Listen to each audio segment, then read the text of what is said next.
Ryan Earn here with Geekenstein Media and Alex Cabral with Random Assault. My name is Max Temkin. I am a game designer. I'm in a game called Cards Against Humanity. Never heard of it, please leave. you are by far one of my favorite people in the world because Cards Against Humanity is a godsend among games. Wow, this is getting personal. It's awesome. We unfortunately had to miss the panel here at PAX because we were filming a video of us playing Cards Against Humanity. With one of Swords, Dan Amrick of Activision and everything, his wife. And the PubCap guys were supposed to come too. They couldn't make it, but like everyone wanted. The point I'm making is that everyone wanted to play with us. Like they wanted to sit down. That table was what, 9 people? Something like that. It was 9 people, supposed to be 11. So that's insane to hear. It's so crazy. Like it's just this thing that we like made in our parents' basements in college. It's so crazy to like, see people playing it and hear all these cool people that we love, like enjoying the game. It's just we've never gotten used to it. It's still really weird. Well, first of all, this needs to fucking be the fucking filthiest fucking interview fucking ever of the fucking whole fucking thing. Just want to get that out of the way. To suit the spirit of the fucking game. Sure, exactly. Where did you come up with the idea? Because it seems so brilliant. Yeah, well, so it came out of, me and my friends were all like kind of the nerdy kids in high school, and we'd always have our own New Year's Eve party because we weren't going to get invited to, any of the other stuff going on, and we just started, like every year we started making games for ourselves, so we had different versions of games where it was you'd ask very personal questions, and people would answer, and you'd try and guess whose answer it was, and those never quite worked out, and one year we sort of hit the idea of writing the questions and the answers. And that let all of our other friends kind of join in the fun. And that was the first time where, like the morning after we played, we woke up and we were like, all right, that was pretty fun. We should, this might be something we should keep working on. So what was the process of creating an entire game out of this life? Yeah. How did you get thought to a physical cards? Well, it started off, we just sort of sat, like I said, in one of our parents' basement, my friend Elliot's parents' basement, and we just had like a legal pad, and we just all yelled out every funny or offensive thing we could think of, and it all went on the pad. And we started playing, and we realized, like, all right, some of these make people laugh, some of these aren't as great, and over time we just took out all the bad ones, and we got a better instinct for like what was a versatile card, what was like a smart joke, and now we labor over every single one like an amazing we'll have huge arguments over like where a comma goes or what adjective to use or things like that.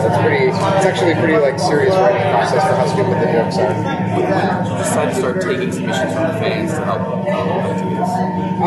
that was so let's see. So I made the first version of the website for cards. I think my junior year of college. Like once people started to kind of enjoy it, like, playing it at our respective schools, and I think that was something I put on the site right away. Actually, it was just like a place for people to send us their ideas and their thoughts. We generally try to read them all or at least skim them all. We rarely, like, as a fan submission, just like directly make it in the game, but it does give us really good ideas for brainstorming. So it's like if everyone wants us to make, if there's $1 million Donald Trump jokes, that's a good sign for us. Like, all right, maybe here's a topic that we should cover. I have a question for you. What's that smell? People smell. That's not the card in your library. Don't ruin the magic. I only have the PAX cards with me, you dick. So, You sure it's not bitches? it's not bitches. You smell that, bitches? No, that was just that's our new inside joke now because of Cards Against Humanity. So There you many of I had to go and buy the entire game. Like I couldn't find it because every time I come anywhere it says Cards Against Humanity has been sold out, fuck off. And so I fuck right off. Yeah, I'll tell you your problem is that you're coming by the booth on next Sunday afternoon. You're here first thing Friday morning. We've got a ton of sets. It happens when I go to the internet though too, and I don't want to download it. I want to give you reals monies. Get on the mailing list. That's what I did. I was at work one day and I get an email that said urgent email, and I was like, oh god. I think I was actually waiting for like a work email. I was like, what is this? It's like Cards Against Humanity is back in stock. So I just immediately bought it and it shipped to me that. I wonder how that got flagged as urgent because our email subjects are always like a salty surprise. I have no idea. Cards Against Humanity advice, not the best interview. So, how many more expansions do you expect to do? We're going to keep writing cards until we get bored, and for the moment we really like putting them out in little like small expansion packs. It's like a good size for us to get together for like 1 week and just write really intensely and have the pack at the end of it. But we may also change it up. We've been talking about doing like a new set with all new jokes, and that would take maybe like a year to work on. I don't know. You know, we like playing with the format, like these packs that we made were really fun to write. So who knows? I mean, we're just going to go with what our hearts tell us and what we think is like funny and fun to work on. Because we were playing the game instead of going to the panel, I'm going to push you out of the way just because our name works better. How do we make random assault a card? How many dicks do we have to suck? Well, one, and it's right here. But Camera's off. What's funny about random assault the crime? Yeah, it could be either or. As long as the name's on there, we're happy because it could be. That's the thing. Random assault to anyone is funny because it's random assault, but to us, it means something more. Yeah, I mean, I think there's definitely something there. I don't know that random. The problem I see with random assault as a white card is it kind of doesn't have a voice. It's just sort of name checking this thing without having a perspective on it. So if it was like being viciously beaten by a masked man, that would be like how horrible it is to get randomly assaulted. Or if it was, a random act of violence, that's going at it from the other angle of like, downplaying it as this sort of like PC concern. But like as it is, it's just sort of a name check. So we gotta like spice it up somehow. This isn't just dirty. You have some sort of thought process. Yeah, it's actually. If you ever see us writing, like even on the panel last night, or we have some videos of our like brainstorming online. Like, we're not like shitting our pants with laughter. Like we're like really soberly like arguing over these cards. It's really pathetic. That's fantastic. Yeah.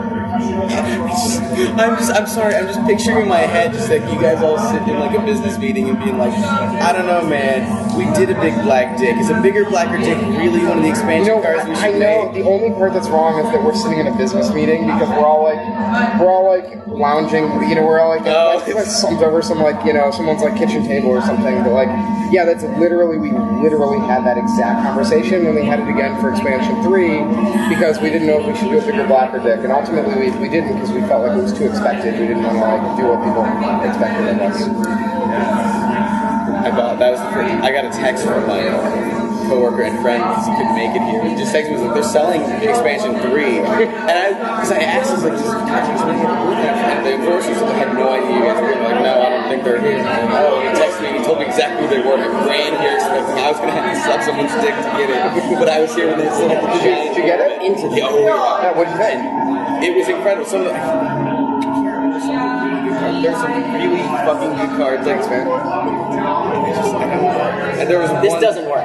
So, would you be? The running through Walmart, shitting everywhere. That was a pretty good one. That's the best part about the cards is, and it points out exactly the problem with just saying random assault. They're so descriptive, and it almost seems like you go out of your way to make sure that they're non-repetitively descriptive, like a visually arresting turtleneck. Yeah. Like, there's nothing visually arresting anywhere else in the entire game. Bees is the only card with a question mark. Yeah, like that's an Arrested Development joke. Yeah, but yeah. I mean, we really do. We have we all have an idea of what's in the game, and we don't want it to be boring, and we want to surprise people. So we do. We go to a ton of trouble to like make sure every card is distinct and gives people like something special and a new way to make a joke. Would you be willing to maybe make some sort of, since you're at PAX, might as well just say like an iOS game or like a download only, like Xbox Live, something like that? It's something we've talked about a lot, and we've thought about it, and we've even done some designs, thought about how it would work, but ultimately, I think that just playing with the cards and playing with real people is a more essential experience. Like, you're kind of taking a risk when you offend someone, you play a card, and they're sitting right there, versus, on the iOS device, or, over the internet or something, it's just so sterile. Like, it's so easy to be like, shooting in your mouth or whatever, and it's meaningless. Like, there's no risk. So, like, I just think that the format works so much better as a physical card game, and I like it's like fun to make. It's kind of old-fashioned. I absolutely agree. What if we could convince Nicolas Cage to read our cards? That would be incredible. I don't know whose dick you have to suck to do that, but start sucking, because that would be amazing. Hypothetically speaking, without using any real company that you may or may not have worked with or discussed with, who would be your dream company to do something like that for? We've never talked to anyone about doing an app. We do it ourselves. I mean, all right. I'm a designer. We have programmers, and we have a pretty good group of talent. Like there's just the 8 of us. Like we're all friends from like back to like elementary school, but we have a pretty diverse group of talents, and I think we could probably pull it off. So I figured a good final question. What is your favorite black card? What is your favorite? Oh man, my favorite black card is. I'll go for one I had to fight really hard for, which is here's the church, there is the steeple, open it up, and there is blank. That one I have. That's weird. That one makes me. It's like almost objectively like a bad card because there's like no good answer for it. But it tells me everything. I'm also really like the bonus muffin. I like the simple ones. And my favorite, the other one, the one we just got that the other day, eating her curds and dying of dysentery. That's incredible. Yeah, I mean I love that one. I also, and then in terms of the white cards, I'm very partial to the animal cards. So my classic favorite is a falcon with a cap on its head.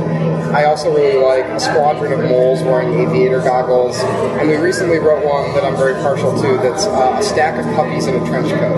Those are my favorite. Well, one of Matt's favorite was a scorpion, pinata full of scorpions. Oh, so there you go. Well, and the windmill, and also a windmill full of corpses. Now we had a little discussion there. Is it just? I thought initially was, well, something's got to be full of corpses. But he was like, well, they use it to grind grain to make bread.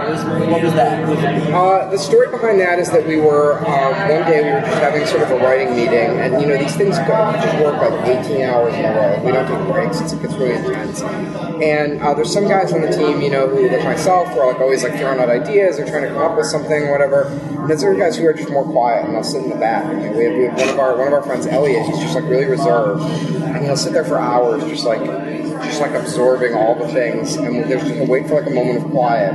We'll be talking about something completely different. He'll just out of nowhere, and he was just like, "What about a windmill full of corpses?" And we didn't even question it. We were like, "That's stop drilling. You struck oil." Yeah. Oh, that's brilliant. I do have to ask about one more card. But sure. Where the fuck did my favorite card, 2 midgets shitting into a bucket? All right. Well, this card was, I don't remember what we were talking about, but we were talking about some sort of like really offensive idea. And Ben, one of the other creators and writers, was very much against it. He hated the idea. And he was trying to convince us not to do this offensive idea, which I don't think we even did. But he was like, guys, this is ridiculous. We can't just make every card in the game like 2 midgets shitting into a bucket. And we were like, what just happened? How did you just say that? That's a card Yeah. So, much to his surprise, that wound up actually being the thing that went in the game. That's amazing. Thank you so much for your time. Yeah, thank you guys. I'm glad you had the game. Yeah, it was great to meet you.